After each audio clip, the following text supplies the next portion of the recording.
Learning there are still Americans stuck and struggling to get out of Afghanistan. Joining us now is David Fox, who runs a marketing firm in Kabul. He and his Afghan wife and son have been desperately trying to get out of that nation, but they are still there tonight. David, in a series of Facebook posts, you detailed your harrowing experience trying to leave to get to the airport, and then at the airport. Please tell us what happened. So I have a friend in the U.S. State Department who was in touch with people who were inside the Kabul airport. And after many days of, waiting and trying to decide what to do without any notice from the U.S. Government about evacuation flights, we decided, on the advice of my State Department friend, to make a run for the airport. He told us that if we were able to get to the gate, he would have a friend who could identify us and actually, bring us, into the airport itself. So I kind of organized a little convoy with an African-American friend of mine who also had a very, a young son who was the same age as my little boy. And we went together in a group of 9 people to the north gate of the Kabul airport. And when we got there, there was a crowd of several hundred, potentially even, over 1,000 individuals. I mean, Afghans who were desperate to get into the airport. I'm a bigger person, but I was, carrying a, 3-year-old boy, and we were just, pushing our way into the crowd. I'm also taller, so I was, trying to, make eye contact with the U.S. Marines who were at the gate. At one point I was about 10 feet away, which, felt like, with the number of people that were there, felt like, a football stadium's length. But I was able to make contact with one of the Marines, and he was yelling, Americans here. And he just, I made eye contact with him, and he just says, "Get out, get back now, get back now." And the Marines are just, firing, their weapons, firing warning shots in the air, throwing flashbangs. And every time they would do a series of, volleys of warning shots, the whole crowd would surge back. And I was holding this little boy and just, trying to keep my balance, trying not to fall down. And after 30 minutes of this, me with my son and my African-American friend, Tamana, with her son, we realized that we just couldn't, continue this. If we, stayed there longer, there was the chance that we would, pass out from exhaustion. Were you concerned at any point that the Taliban were going to fire on you? There are 3 gates that the Marines control on the north side of the airport. And the Marines don't have any working relationship with the Taliban. So there's no one who can control the crowd on the outside. The only way that the Marines can get the crowd to back up is by firing warning shots and throwing flashbangs into the crowd. Now, the Taliban are working with the British on what's known as the Camp Sullivan Gate, which is on the eastern side of the Kabul airport, the southeastern corner of the Kabul airport. And I had my friend who was in the U.S. State Department who was guiding me. We were exchanging exact locations using WhatsApp. He knew exactly where I was. He was giving me exact locations about where I should go.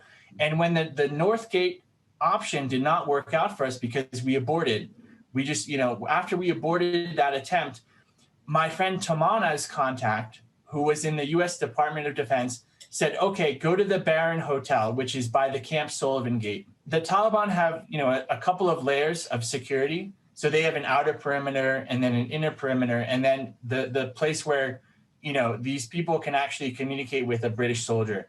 So on the outer perimeter, the Taliban are checking documents. We'd get to the gate and we'd show the Taliban our U.S. passports, and they would just say, "Oh, well, please, by all means, come in." And then we would get in the outer gate. And then in the intermediate gate, that's when, there's 3 kinds of Taliban. There was Taliban management, so they're unarmed.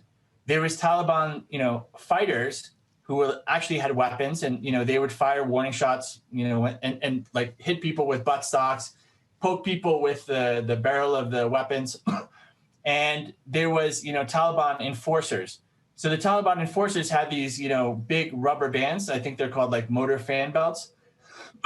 And, I actually got whacked with, with one of these fan belts for not moving fast enough. The U.S. military have said they can't send troops out to get folks because they don't have the resources to engage like that. So this harrowing description here, how are you going to get out of that country? So, for me as a father, I always have to I have to weigh the risks of these different options. So to me, the airport is very dangerous. The Marines do not have control of the northern gates. And for whatever reason, the British, are not allowing Americans with, American passport holders to just come in. The issue of the mob at the airport is because there's a belief in that's spreading, in the Afghan society, that if you can get into that airport by hook or by crook or just throwing elbows and pushing, then you will get on a free flight to America. And when you get to America, you will start processing your asylum case, and then you will become a U.S. citizen. So they think it's like a once in a lifetime opportunity to get to the United States, which for most Afghans is just like an implausible dream. So we are going to wait until these evacuation flights stop, and then commercial flights resume. And I just want to, if you allow me, I want to add one kind of additional piece of information about what the U.S. State Department is doing to try to help eligible individuals get to the airport. Go ahead, David.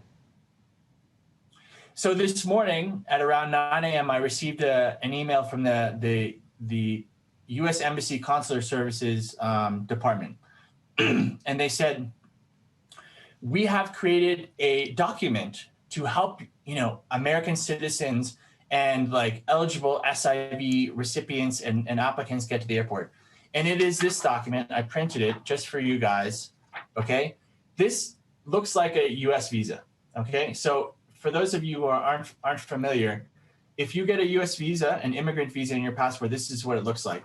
But this document has no name. It's not addressed to anyone. There's no serial number, okay, at the bottom. There's no barcode. So thousands of Afghans received this. Basically, everyone who had applied for SIV, these special immigrant visas for the Afghan translators and other people, they received this email. And what do you think happened when these people received an email like this, a document like this, that has no name?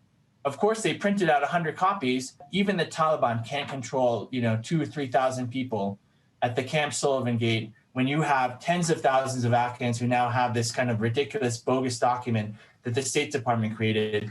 I mean, I don't know how else to explain something like this, an idea like this, except for brainworms. I mean, it's absurd. David, what were they thinking? As a father, I can't imagine how stressful this is to you to get your wife and your son out of that country.